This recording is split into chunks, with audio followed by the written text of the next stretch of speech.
Selamat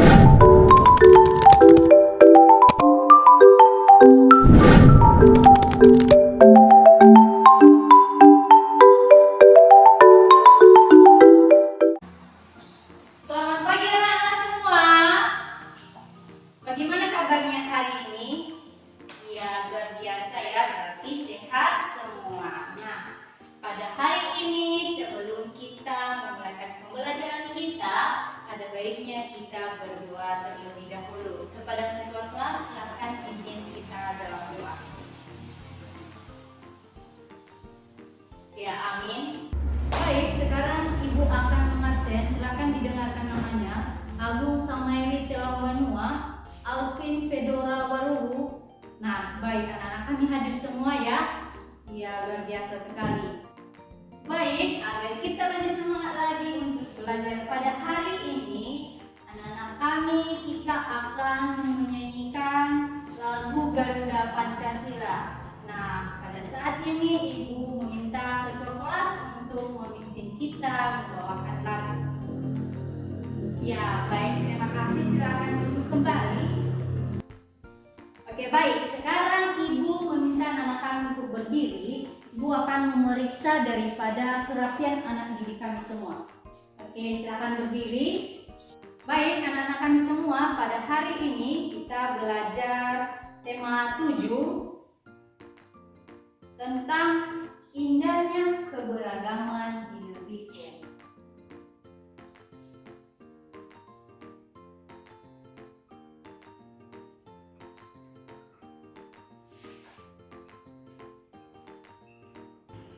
Dengan subtema keberagaman suku bangsa dan agama di negeriku. Nah, anak-anak kami pada pembelajaran ini ada pun tujuannya.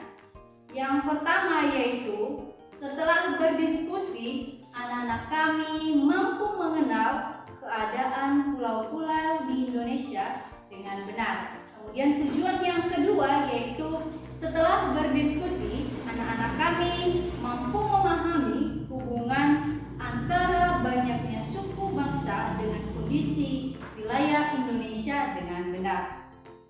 Anak-anak kami silakan buka buku temanya di pembelajaran yang ketiga. Di situ di halaman 20 ada gambar peta ya, ada gambar peta Indonesia. Sekarang anak-anak kami silakan perhatikan di sini atau di buku siswa ada gambar peta. Jadi dalam hal ini anak-anak kami silakan membentuk kelompok banyak 4 sampai 5 orang satu kelompok. Kemudian silakan pilih salah satu teman kalian yang menjadi sebagai ketua kelompok. Oke, sudah. Nah, baik. Sekarang tugas masing-masing kelompok yaitu berdiskusi mengenai keadaan pulau-pulau yang ada di Indonesia, hubungannya dengan kondisi daerah dan penduduk. Untuk diskusinya yaitu anak-anak kami menjawab beberapa pertanyaan yang ada pada halaman 21. Silahkan dibuka bukunya. Di situ pertanyaan yang pertama yaitu di pulau mana kalian tinggal. Kemudian yang kedua yaitu banyak atau sedikitkah pulau-pulau di Indonesia. Yang ketiga yaitu menurut masing-masing kelompok bagaimana jarak dari pulau satu ke pulau lain, jauh atau dekat. Kemudian yang keempat yaitu bagaimana kondisi alam setiap daerah di Indonesia. Dan yang terakhir yaitu samakah kondisi penduduk di seluruh wilayah Indonesia. Mengapa hal itu terjadi? Jadi anak-anak kami silakan berdiskusi masing-masing kelompok, kemudian menuliskan hasil diskusinya. Dan nantinya kalau sudah siap, anak-anak kami silakan menyampaikan hasil diskusi daripada masing-masing kelompok. Mengerti tugasnya? Ya, mengerti ya. Oke. Sudah siap untuk berdiskusi?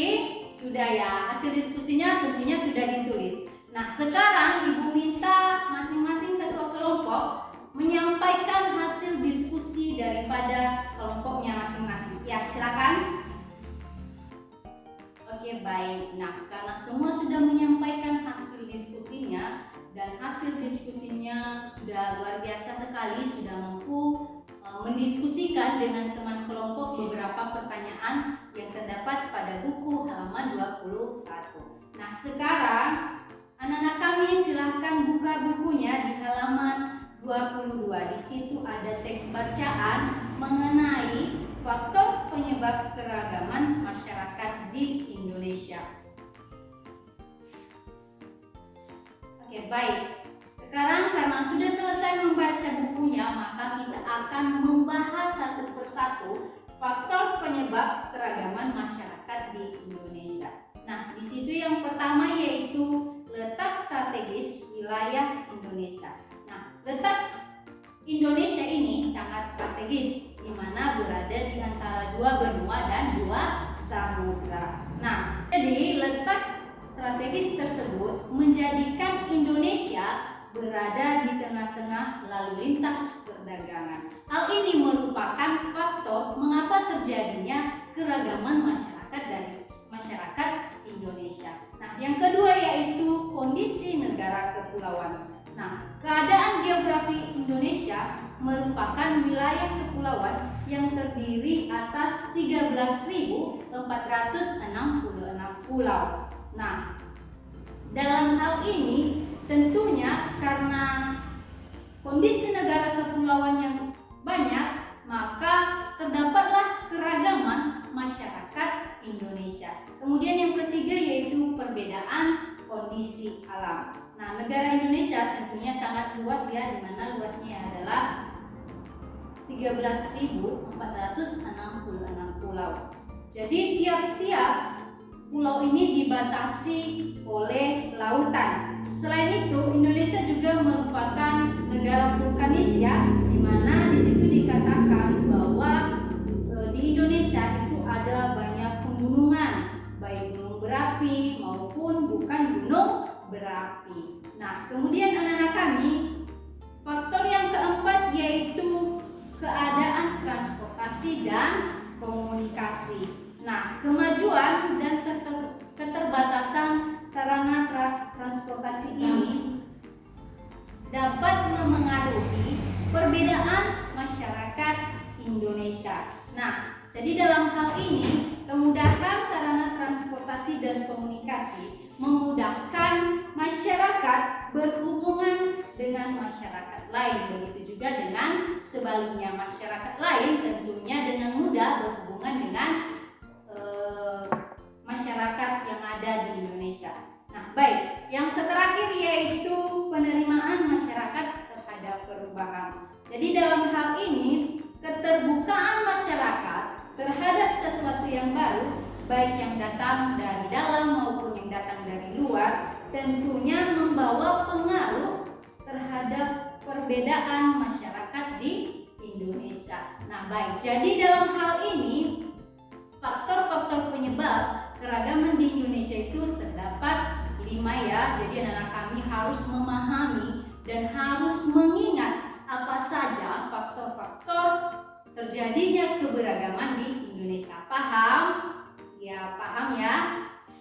Jadi anak-anak kami, itulah faktor-faktor yang menyebabkan terjadinya perbedaan di dalam masyarakat Indonesia. Nah, tadi kita telah belajar mengenai pulau-pulau yang ada di Indonesia, kemudian belajar tentang faktor-faktor penyebab keragaman di Indonesia. Baik, karena hari ini jam pembelajaran kita telah selesai, maka kita akan menyimpulkan materi kita. Hari ini kita telah belajar tentang peta Indonesia, kemudian tentang faktor-faktor penyebab keragaman di Indonesia. Jadi hari ini anak-anak kami telah mengetahui beberapa pulau yang ada di Indonesia, kemudian telah mengetahui beberapa apa saja faktor yang menjadi penyebab keberagaman di Indonesia. Nah, sampai di sini penjelasan Ibu, ada yang masih kurang dimengerti atau ada yang mau bertanya? Tidak ada, berarti sudah mengerti semua ya? Ya, baik. Nah, sebagai tugasnya, anak-anak kami silahkan anak kami mencari faktor apa yang menyebabkan suku bangsa di daerahmu berbeda-beda dengan yang lain. Jadi tugas ini silakan dikerjakan di rumah, ditulis di buku masing-masing, kemudian diserahkan minggu depan. Nah, mungkin itu saja pembelajaran kita pada hari ini. Dan kita akhiri pembelajaran kita. Ketua kelas silakan pimpin kita di dalam doa. Ya, amin. Sekian saja pembelajaran kita hari ini. Anak-anak kami silakan belajar di rumah agar minggu depan lebih aktif lagi dalam proses pembelajaran. Sekian saja, terima kasih.